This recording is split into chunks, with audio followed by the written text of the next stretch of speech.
할렐루야, 사랑하는 성도 여러분, 하나님의 은혜 안에서 시작된 이 복된 하루에 하나님의 은혜와 평강이 가득하기를 바랍니다. 여러분은 최근 무엇을 위해서 기도하고 계십니까?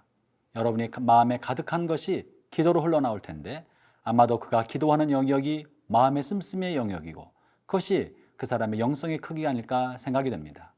오늘 바울은 한 번도 본 적이 없는 사람, 한 번도 가본 적이 없는 사람들을 위해서 기도한다는 말로 오늘 본문의 말씀을 시작하고 있습니다. 이제 본문 로마서 1장 8절부터 17절까지 말씀을 한번 들어보도록 하겠습니다.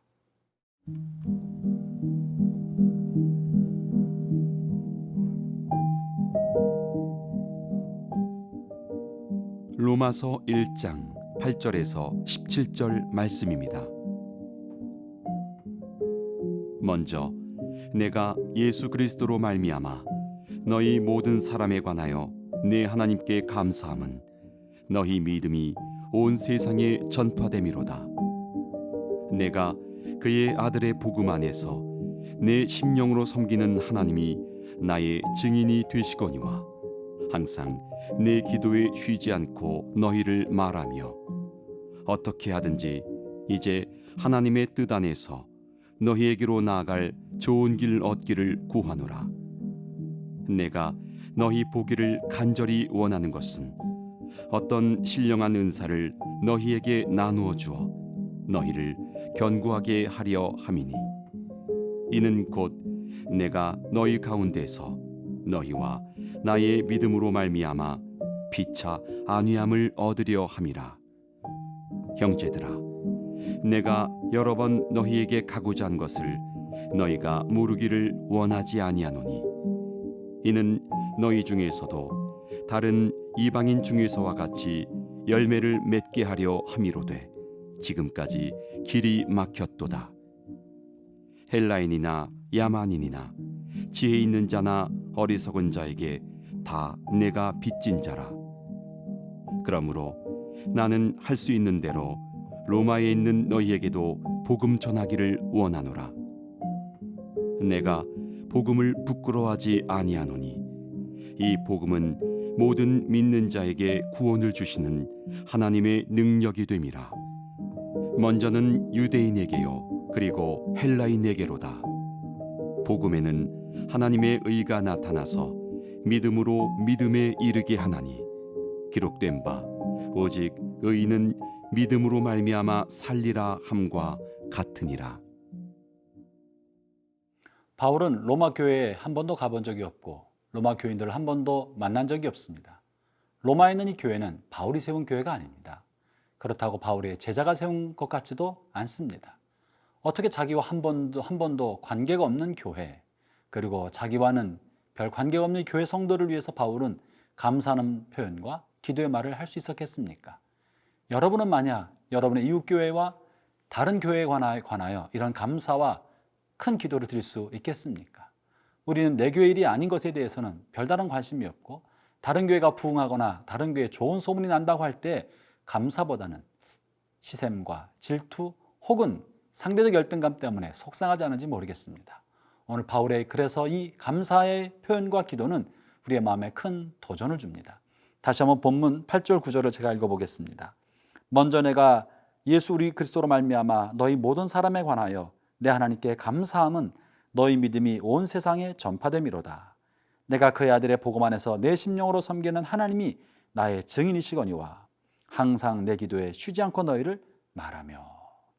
이제 오늘날 우리의 관심이 내 교회 문제, 내 가정의 문제를 넘어서 옆에 있는 교회, 한국교회 전반으로 우리의 기도와 감사가 확장된다면 아마도 한국교회에 큰 유익이 되지 않을까 생각을 합니다. 성도 간의 교제가 중요한 것은 이것이 그리스도의 몸이고 사귐이기 때문에 그렇습니다. 그리스도의 몸은 비단 같은 교회 이름으로 불리우는 한 교회 안에만 있는 것은 아닙니다. 이 세상의 모든 교회가 하나의 그리스도의 몸을 이루고 있는 것입니다. 그럼 이 그리스도의 몸이 어떻게 교류하며 서로 사랑할 수 있겠습니까?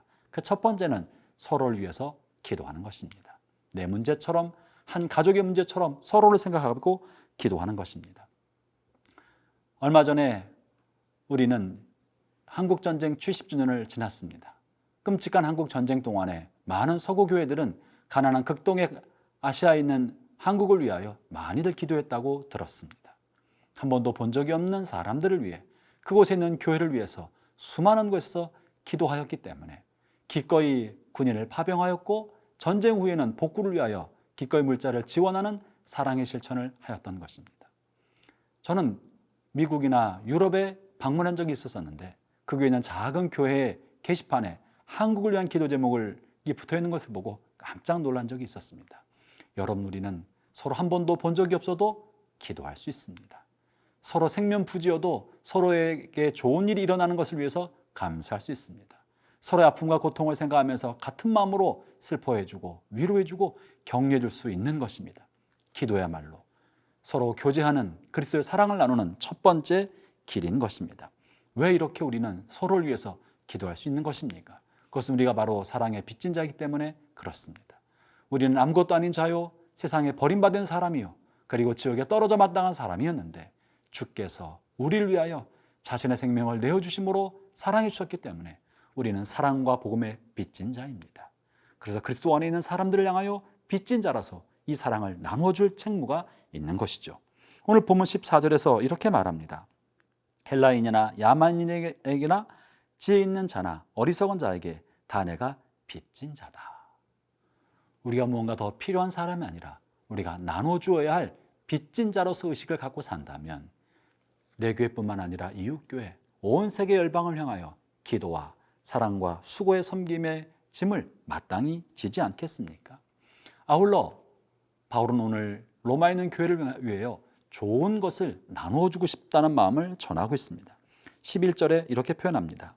내가 너희 보기를 간절히 원하는 것은 어떤 신령한 은사를 너희에게 나누어 주어 너희를 견고하게 하려 함이다. 우리는 서로의 약함을 알고 그 약함을 돕기 위하여 자신의 것을 나누어 주는 것이 마땅합니다. 성도들의 이런 나눔과 섬김, 교제는요, 선택이 아닙니다. 주님 우리에게 맡기신 중요한 책무입니다. 각자 자신의 필요를 돌아볼 뿐 아니라 다른 사람의 필요를 살피는 것이야말로 기독교 신앙의 핵심인 것이고 하나님의 사랑을 깨달은 사람의 핵심적인 삶의 가치입니다.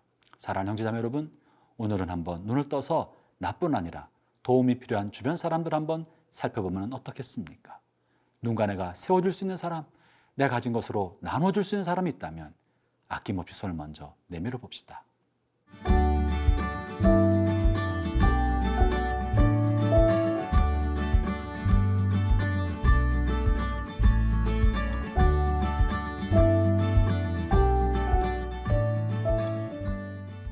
바울은 로마에 있는 교인들을 향하여 무언가 좋은 것을 나누어주고 싶다고 하면서 오늘 본문 15절에서는 복음을 나눠주고 싶다고 말하고 있습니다. 제가 읽어보겠습니다. 그러므로 나는 할 수 있는 대로 로마에 있는 너희에게도 복음 전하기를 원하노라. 바울이 나눠주고 싶은 것이 여러 가지가 있었지만 그 중에 핵심적인 것은 복음이었습니다. 그는 복음의 선한 것을 나누어주고자 하였던 것입니다. 복음에는 무엇이 들었기 때문에 그렇습니까? 여러분 생각해 보십시오. 바울은 팔레스틴에서 자란 가난한 유대인이고 식민지 지배를 받고 있었던 불쌍하고 가느린 식민지 백성이었습니다. 반면에 현재 로마에 있는 로마 교회는 물질 문명의 최고점에 있는 대제국의 수도에 있는 사람들입니다. 발전된 기술 문명의 한복판에 있던 사람들입니다. 누가 누구를 불쌍히 여겨야 되는 것입니까? 누가 누구를 측은히 여겨야 하는 것입니까? 그럼에도 불구하고 식민지 지배를 받았던 가난한 유대인 한 사람인 바울은 최고의 문명을 구가하고 있는 로마 수도 한복판에 있는 사람들을 향하여 당당한 마음으로 자기가 갖고 있는 최고의 것을 나누어주고 싶다고 표현하고 있습니다. 왜 그렇습니까? 복음에는 생명이 들어있기 때문에 그렇고 복음에는 하나님의 능력이 들어있기 때문에 그 생명의 능력을 흘려보내고자 하였던 것입니다. 그것이 오늘 본문 16절의 말씀입니다. 내가 복음을 부끄러워하지 아니하노니 이 복음은 모든 믿는 자에게 구원을 주시는 하나님의 능력이 됨이라. 먼저는 유대인에게요, 그리고 헬라인에게로다. 복음 속에는 사람을 살리는 능력이기 때문에 바울은 비록 가난하고 식민지 백성이었으나 사람의 영혼을 살리고 생명을 공급하는 이 복음을 나누어 주고자 하는 강렬한 열망을 가지고 있었던 것입니다. 사랑하는 형제자매 여러분, 여러분에게는 사람의 생명을 살릴 수 있는 복음이 주어져 있습니다. 여러분에게는 하나님의 은혜를 전달할 수 있는 은혜의 통로인 복음이 주어져 있습니다. 그러므로 우리 주변에 아직 복음을 알지 못하여 생명이 고갈돼 가는 사람, 삶의 의미를 잃어버린 사람, 인생의 목적을 잃어버린 사람들에게 여러분은 생명을 나누어줄 수 있습니다. 그러므로 여러분 이 복음의 빚진 자로서 주변 사람들, 이 복음이 필요한 사람들을 섬기고 살피고 도와야 할 것입니다. 아울러 바울은 복음에는 하나님의 의가 나타났다고 말합니다. 17절을 읽어보겠습니다. 복음에는 하나님의 의가 나타나서 믿음으로 믿음에 이르게 하나니 기록된 바 오직 의인은 믿음으로 말미암아 살리라 함과 같으니라. 복음에 나타나는 하나님의 의는 무엇입니까?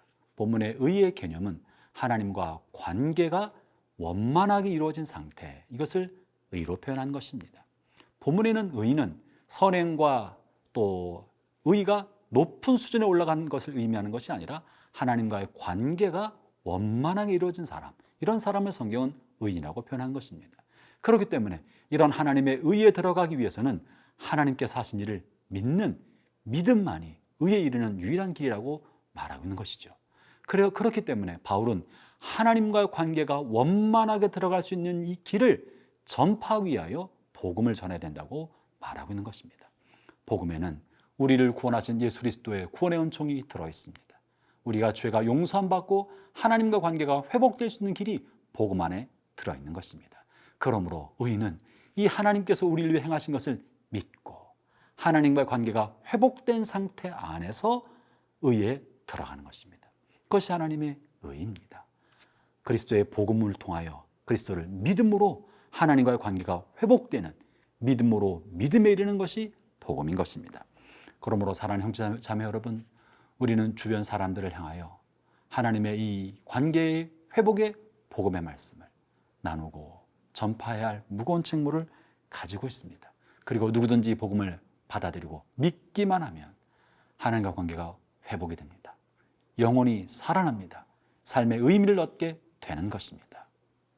그 은혜가 이 하루 종일토록 여러분과 또 여러분을 통하여 주변 사람에게 전파되기를 축원합니다.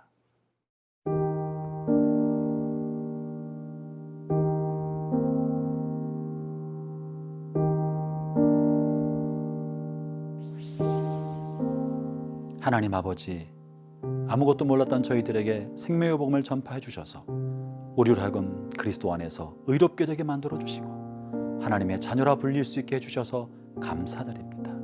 이제 우리가 이 복음을 받고 듣고 알아서 복음의 빚진 자가 되었사오니 이 생명의 복음을 전파하는 것을 멈추지 않게 하여 주시고 게으르지 않게 하여 주옵소서. 오늘 내 주변의 사람들을 살피면서 이 복음의 사랑을 흘려보내는 복된 통로 되게 하여 주옵소서.